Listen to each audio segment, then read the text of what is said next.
मैंने एक बार श्री गुरु महाराज के दरबार गया, नंगली साहब से लौट के आया। सच बता रहे हैं, स्वयं आनंद विवाह मेरे गुरुदेव ने हमें परमात्मा तक का तो ज्ञान बहुत अच्छा दिया, पर गुरु भक्ति नहीं बताई।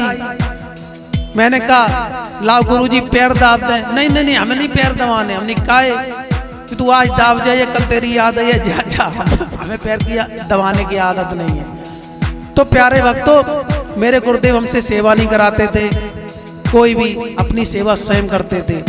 तो एक बार हम नंगली साहब गए और वहां से आए तो हमने वहां पे देखा कि लोग बाग गुरु की विदाई दिया करते हैं। जब गुरुजी जाते हैं तब देते हैं, जब आते हैं तब देते हैं। तो हमने जब नंगली साहब में ये नियम देखा, हमने गुरुजी को तो विदाई दी नहीं।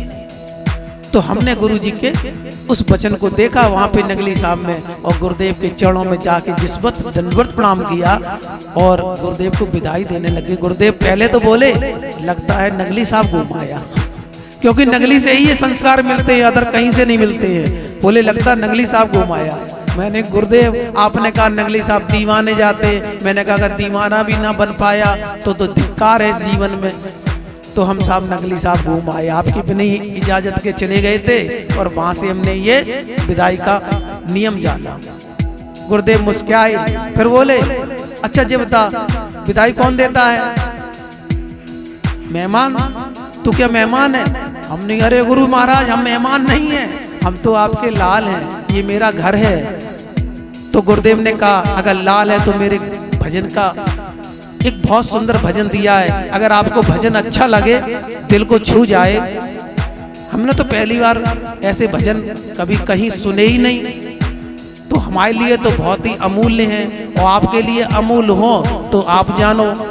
तो मेरे गुरुदेव ने क्या कहा, सागर में बहते तिनके को जलयान नहीं कहते, सागर में बहते तिनके को जलयान नहीं कहते। सागर में बहते तिनके को,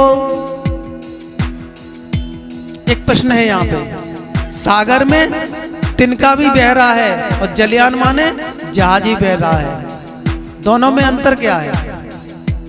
सागर में तिनका भी बह रहा है और जहाज ही बह रहा है। मेरे गुरुदेव ने हमसे पूछा बताओ क्या अंतर है? भाई बताओ आप लोग, तिनका भी बह रहा है जहाज ही बह रहा है, पर बह तो दोनों ही रहे हैं, क्या अंतर है?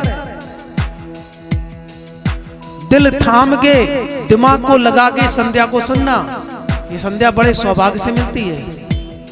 सागर में जहाज ही बह रहा है और सागर में तिनका भी बह रहा है, बह तो दोनों रहे हैं, फिर अंतर क्या है दोनों में? हमने कहा गुरुजी नहीं मालूम, क्योंकि जब ना मालूम तो हारी मान ले तो जाना सही है। हमने गुरुदेव हारी बताओ आप क्या अंतर है? तो मेरे गुरुदेव ने बहुत सुंदर इसका उत्तर दिया। हमने कहा हे मेरे गुरु महाराज, ये हमको तो मालूम नहीं है, आप ही इसका उत्तर दें। तो मेरे गुरुदेव ने जो अगर सही उत्तर आपको लगे तो ताली बजाना। मेरे गुरुदेव ने क्या उत्तर दिया कि तिनका सागर में बेमतलब से बह रहा है, तिनका सागर में बेमतलब से बह रहा है और जहाज सागर में किसी मतलब से बह रहा है, किसी कार्य के लिए बह रहा है, और तिनका किसी कार्य के लिए नहीं बह रहा है। सही उत्तर है तो तालियां बजाइए, प्रेम से बोलो सच्चे दरबार की। और इससे भी सही उत्तर हमारे समझ में आया कि इस संसार में दो प्रकार के मनुष्य हैं, एक खाते हैं और सो जाते हैं, पूरी जिंदगी कुछ नहीं करते हैं, और एक जहाज की तरह हम जैसे आप लोग जैसे सतगुरु नाम जहाज हुए, जब चढ़े सो उतरे पार, जो सतगुरु के जहाज बनकर इस पार से उस पार, इस भवसागर से परमात्मा के उस पार तक पहुंचाते हैं, वो किसी मतलब से इस संसार में जी रहे हैं, वो किसी मतलब से इस संसार में काम कर रहे हैं जैसे जहाज काम करता है। तो प्यारे भक्तों, अगर तिनके की तरह जीवन बिताना चाहते हो तो तुम्हारा आना संसार में और ना आना किसी मतलब का नहीं है। और अगर जहाज बनना चाहते हो तो सतगुरु महाराज की कोई सेवा पकड़ लेना तो तुम जहाज बन जाओगे।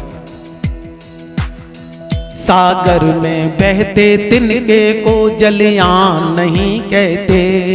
सागर में बहते तिनके को जलयान नहीं कहते। नित प्रत आने हैं वाले को मेहमान नहीं कहते। नित प्रत आने हैं वाले को, हम तो रोज गुरु जी के पास पहुंच जाते तो कहा गुरु जी मैं आपका मेहमान हूं भाई। नित प्रत आने हैं वाले को मेहमान नहीं कहते। नित प्रत आने हैं वाले को मेहमान नहीं कहते। सागर में बहते तिनके को जलयान नहीं कहते। सागर में जलयान नहीं कहते। और ऊसर जमीन दे देने को भूदान नहीं कहते। ऊसर जमीन दे देने को, एक प्रधान मरा और यमराज के माध्यम से भगवान के पास पहुंचा। भगवान जी बोले तूने जीते जी कुछ दान किया है? कि हाँ, हमने अपने जमाने में मेरे पास इतना ऊसर पड़ा था, गुरु जी के आश्रम के लिए ऊसर दान कर दिया। बोले इतना बड़ा दान किया? बोले अच्छा, बहुत चालाक है मनुष्य ये। तो मेरे गुरु महाराज कहते हैं जिस ऊसर की, बोले जिस ऊसर को तूने दान किया पता उसकी कीमत क्या थी? बोले कीमत तो कुछ नहीं थी। तो बोले जिसकी कीमत कुछ नहीं थी वो तूने दान किया तो तक क्या तेरा दान हुआ? आज तुमने जो कीमत दान की है तो वही तो दान जोड़ा जाएगा। ऊसर जमीन दे देने को, जो तुम्हें सबसे अच्छा लगे उसे ही दान करना तो तुम्हें सबसे अच्छा ही मिलेगा। और अगर ऊसर जमीन दान की, सर जमीन दे देने को भूदान नहीं कहते। टूटे खंडर बनवाने को निर्माण नहीं कहते। टूटा मकान पड़ा था और कहता क्या है? मैंने बहुत बड़ा निर्माण किया है। ऊसर जमीन दे देने को भूदान नहीं कहते। टूटे खंडर बनवाने को निर्माण नहीं कहते।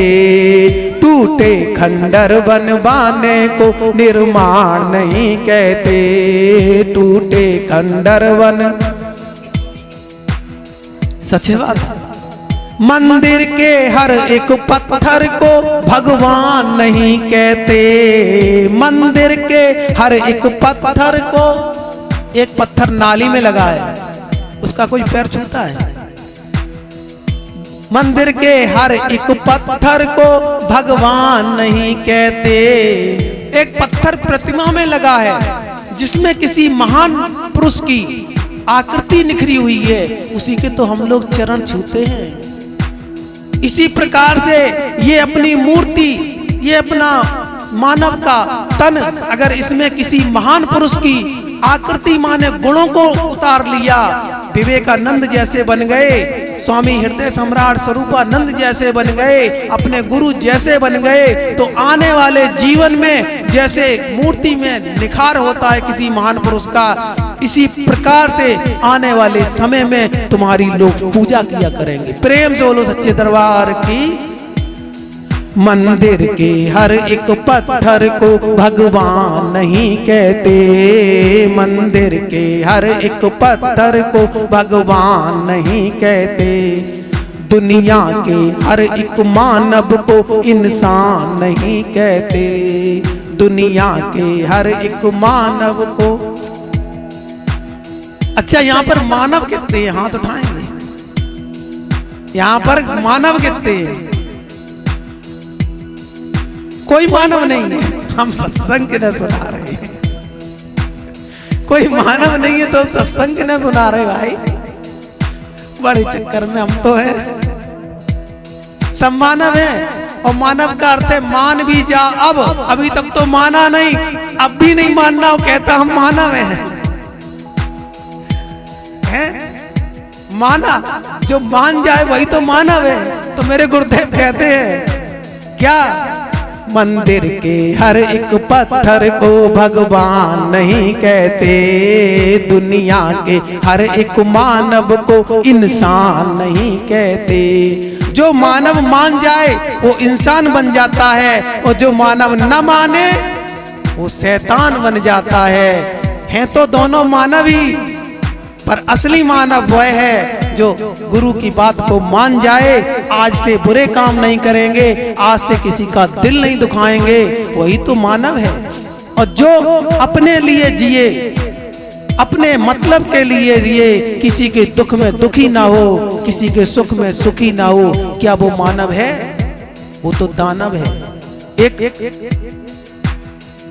एक बचाता है लोगों को, अपने प्राण को रक्षा करके जिसे शहीद कहते हैं, और एक जबरदस्ती मार देता जाके।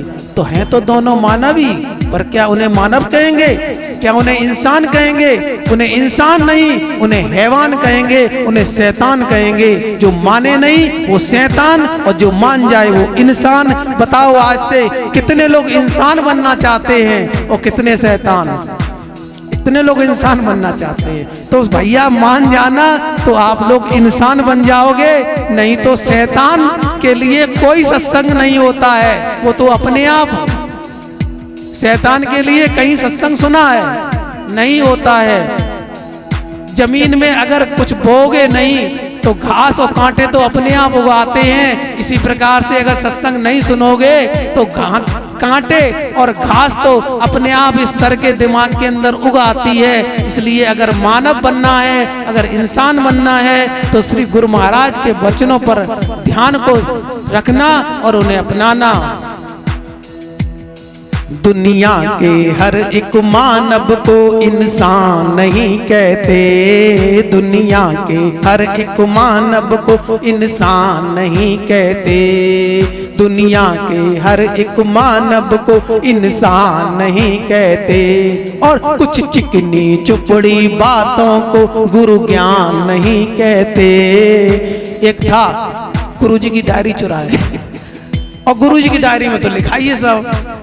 तो चिकनी चुपड़ी बातों से ज्ञान नहीं होगा। ज्ञान तो खुद करना पड़ेगा, खुद धारण करना पड़ेगा, खुद गहराई में डुबकी लगानी पड़ेगी, तब ज्ञान होगा। इसलिए दुनिया के हर एक मानव को इंसान नहीं कहते, कुछ चिकनी चुपड़ी बातों को गुरु ज्ञान नहीं कहते, कुछ चिकनी चुपड़ी बातों को गुरु ज्ञान नहीं कहते।